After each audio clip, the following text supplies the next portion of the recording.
मेरे कोतमा विधानसभा क्षेत्र के सभी आदरणीय नागरिकगण, सभी माताएं बहनें, मैं आप सभी के चरणों में नमन करता हूं, प्रणाम करता हूं, वंदन करता हूं। नवरात्रि की बहुत ढेर सारी शुभकामनाएं सभी को। माता रानी की आप सब पे कृपा बरसे, सभी स्वस्थ रहें, खुशहाल रहें, यही कामना करता हूं।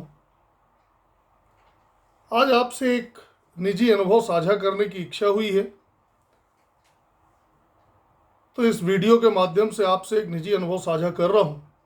जैसा कि हम सबको पता है कि कोरोना का ये दूसरा पीक, दूसरी लहर हमारे पूरे देश में आ चुकी है, और इस बार की जो लहर है वो पिछली लहर से काफ़ी तेजी से संक्रमण भी हो रहा है और लोगों की मृत्यु भी काफ़ी तेजी से हो रही है। सबसे खतरनाक बात यह है कि इसमें कोई सिम्टम्स नहीं आ रहे हैं, किसी को पता नहीं चल पा रहा है कि उसे कोविड हो गया है, और वो जांच में देरी हुई तब तक में अंदर ही अंदर लंग्स खत्म हो जाता है या अन्य ऑर्गन खत्म हो जाते हैं। बहुत खराब स्थिति है। हम सबको बहुत खुद अपनी सुरक्षा, अपने समाज की, अपने परिवार की सुरक्षा करने की आवश्यकता है।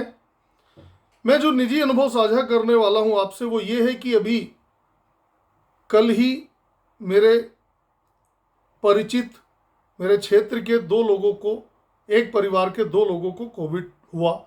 वो अनूपपुर जिला अस्पताल में भर्ती। उनका जब सीटी स्कैन हुआ तो लगभग 56% लंग्स उनका डैमेज हो चुका है। डॉक्टर इलाज करने से मना नहीं कर रहे हैं, लेकिन ये भी कह रहे हैं कि कहीं बाहर बड़े सेंटर में ले जाना चाहिए। और सही भी है कि यदि संक्रमण 56% तक हो गया है तो बाहर बड़े सेंटर में ले जाना होगा।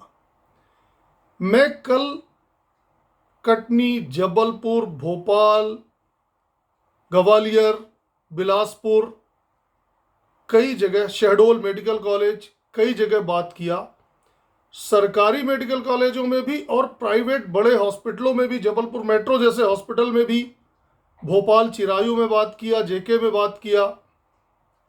स्थिति इतनी भयावह है कि हर जगह से यह जवाब मिला कि कहीं किसी तरह का कोई बेड खाली नहीं है। मैं स्तब्ध रह गया। बहुत बुरी स्थिति है। भगवान ना करे किसी को संक्रमण यदि इस तरह से बढ़ा तो कहीं किसी अस्पताल में कोई जगह नहीं है। सरकारें अपने हाथ खड़ी कर चुकी हैं, प्रशासन कोई एक्शन नहीं ले रहा है, सिर्फ दिखावा कर रहे हैं। चाहे वो मुख्यमंत्री जी हो, चाहे जो हो, सिर्फ बातें बड़ी बड़ी हैं।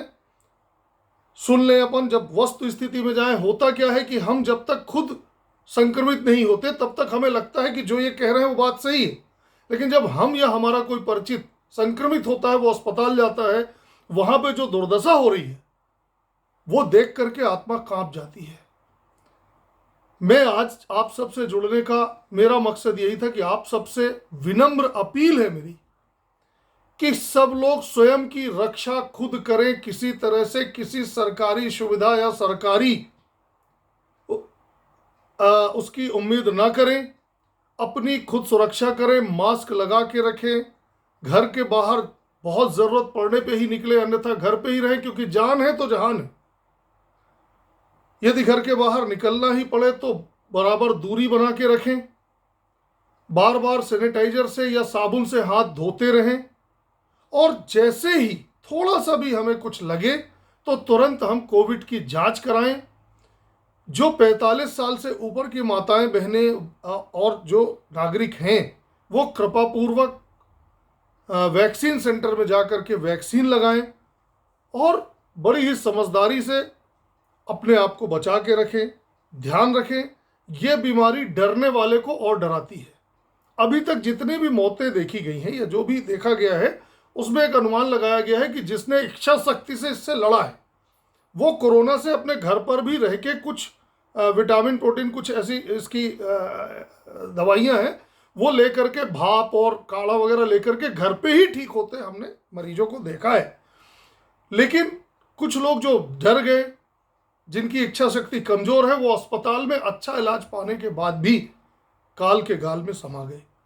तो हम सबको पूरी हिम्मत, पूरी ताकत से इस बीमारी से लड़ना है, अपनी खुद की सुरक्षा करनी है, अपना बचाव करना है। भगवान ना करे किसी को अस्पताल या बड़े अस्पताल में जाने की आवश्यकता पड़ने पर। किसी अस्पताल में स्थिति इतनी भयावह है कि अस्पताल तो अस्पताल, जो टीवी और प्रिंट मीडिया में देखने को मिल रहा है, और भोपाल की जहां की स्थिति मुझे खुद पता है, वहां पर शमशान में अंतिम संस्कार के लिए भी टोकन दिए जा रहे हैं, वहां भी लाइन लगी है। इतनी भयावह स्थिति है। हम सब कृपया इसे हल्के से ना लें, लापरवाही से ना लें। आप सबसे विनम्र अपील है, खास तौर पे मैं ग्रामीण क्षेत्र के सभी माताओं बहनों नागरिक गण से अपील करता हूं कि अभी एक सौभाग्य है, ईश्वर की कृपा है कि हमारे ग्रामीण क्षेत्रों में बहुत तेजी से संक्रमण नहीं जा पाया है। तो ग्रामीण क्षेत्र के लोग इतना जागरूक रहें कि इसी तरह से ग्रामीण क्षेत्र में संक्रमण ना जा पाए, क्योंकि यदि ग्रामीण क्षेत्र में एक बार संक्रमण गया तो फिर उसको रोक पाना बहुत मुश्किल होगा। यही अपील है, आप सब लोग सतर्क रहें, सुरक्षित रहें। मैं भी ईश्वर से प्रार्थना करता हूं कि सब लोग अच्छे से रहें। किसी भी तरह की कोई समस्या आने पर आप जो सरकारी नंबर दिए हैं उन नंबरों पे, मेरे व्यक्तिगत नंबरों पे मुझे कभी भी फ़ोन कर सकते हैं। मेरे से जो भी सेवा होगी उसके लिए मैं सदैव तत्पर रहूँगा। बहुत बहुत धन्यवाद। जय भारत, जय हिंद।